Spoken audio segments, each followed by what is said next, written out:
Hey y'all, welcome to Restless Chipotle Kitchen. Today we are making pumpkin bread just in time for fall.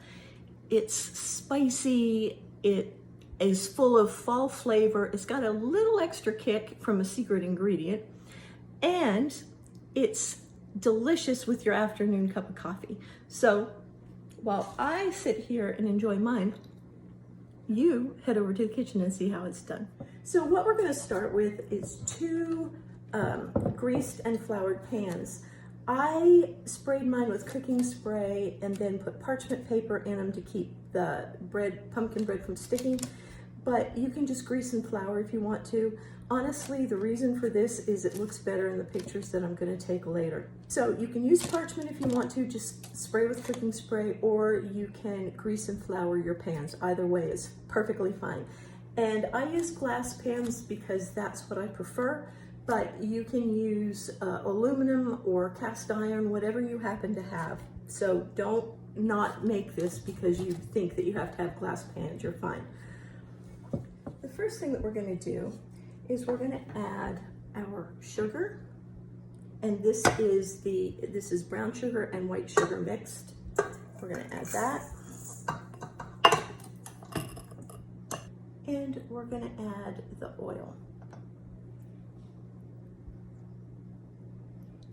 to the bowl of our mixer. We are going to beat this on medium until it's well mixed and the sugar starts to dissolve. You want to stop every once in a while and use a plastic or rubber spatula to scrape down the sides so that everything gets evenly mixed in. And now we're going to add the eggs, the buttermilk, and the bourbon. I've mixed the buttermilk and the bourbon, and this takes 4 eggs. You don't have to put them in one at a time. You can just put them right on in there. They're going to get all mixed up.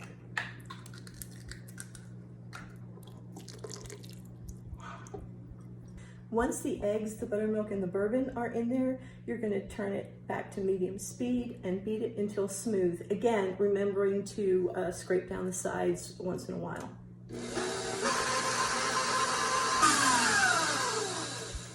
When that's good and mixed up, we're going to stir in our pumpkin. This takes 1 15-ounce can of pure pumpkin. You don't want to get pumpkin pie filling. You want it to say 100% pure pumpkin, all natural, no preservatives, whatever, but it has to be pure pumpkin. It has to be pure pumpkin or else it's not going to work. Once the pumpkin's in there, we're going to turn it on for a quick little stir. Here's the pumpkin mixture. It's quite liquid, as you can see, but we're going to set that aside for right now. And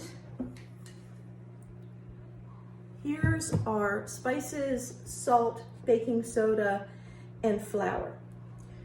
And I just put all of those in together. You're just going to mix those up so it's mixed up evenly. And then we're going to stir our dry ingredients into our liquid ingredients. And just a quick stir. You don't really need to beat it. You just want everything to be wet. With most quick breads and muffins, you don't want to over mix it because that will make them tough. And sometimes it can even make them not rise very well. Just want to make sure that all of your flour is mixed in and you don't have any dry spots. So go all the way down to the bottom and kind of fold it over just to make sure that you don't have any of those streaks in there, because they taste terrible when you bite into them. Have you ever bitten into like flour or baking soda that hasn't been mixed into a muffin or a cupcake? It's gross.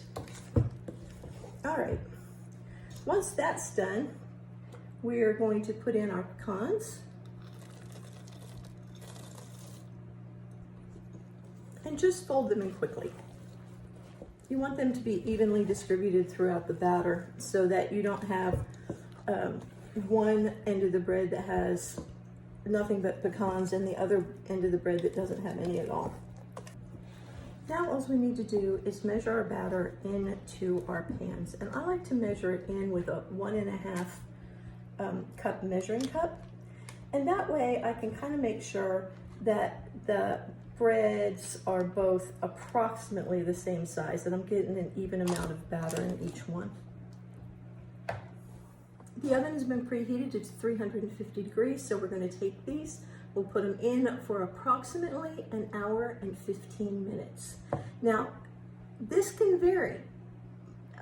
Sometimes they're done at 55 minutes, sometimes they're done at 75 minutes. The best thing to do is, if you have an InstaRead thermometer, stick it right down in the middle at about 55 minutes. If it's registering 200 degrees, then they're done and you can take them out. Okay, y'all, these are out of the oven and they've spent some time cooling. They're still warm to the touch, but this is when I want to go ahead and glaze them. If you're gonna glaze them, now is the time. So in order to do that, I've got powdered sugar, and you can use either bourbon, I do that sometimes, or a little cream, probably about a tablespoon or two, but I just put a little bit in and stir, and then put a little bit more in and stir, and I just keep doing that until I get the texture or the consistency that I want. Now, since this pumpkin bread is still kind of warm, I'm gonna probably put this glaze on a little thicker than I would normally, because it will melt down just a little bit. Now, here's what I was talking about using the parchment paper. You just lift that right out of there and it comes out so easy. It's a great way to do it. It's a great little tip there. And then the parchment is still underneath it to catch any of the glaze that happens to drip off. So now, while that glaze is still wet and warm and it hasn't set, I'm just going to sprinkle on some more pecans. You don't have to do this, but I like it that way. And there is our finished pumpkin bread. Let's slice it and see what it looks like on the inside.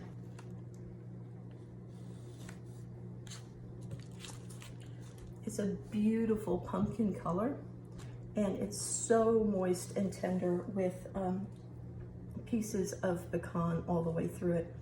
This is absolutely a delicious way to treat yourself to a little fall flavor. This is still kind of warm, so it's falling apart a little bit, but there it is. It's delicious. Your family is gonna love it. So y'all, wasn't that easy? This bread it's a beautiful, I don't know if you can see it, it's a beautiful color, and the flavor is so spicy and pumpkin spice and everything fall. So good. It's still a little bit hot outside, but I may just turn the air conditioner down and pretend it's cooler than it is. I hope you'll try it. Let me know what you think. Please subscribe to the YouTube channel, subscribe to the emails, head over to the blog and get extra tips and a recipe that you can actually print out. And I'll see you next time, okay? Happy fall, y'all.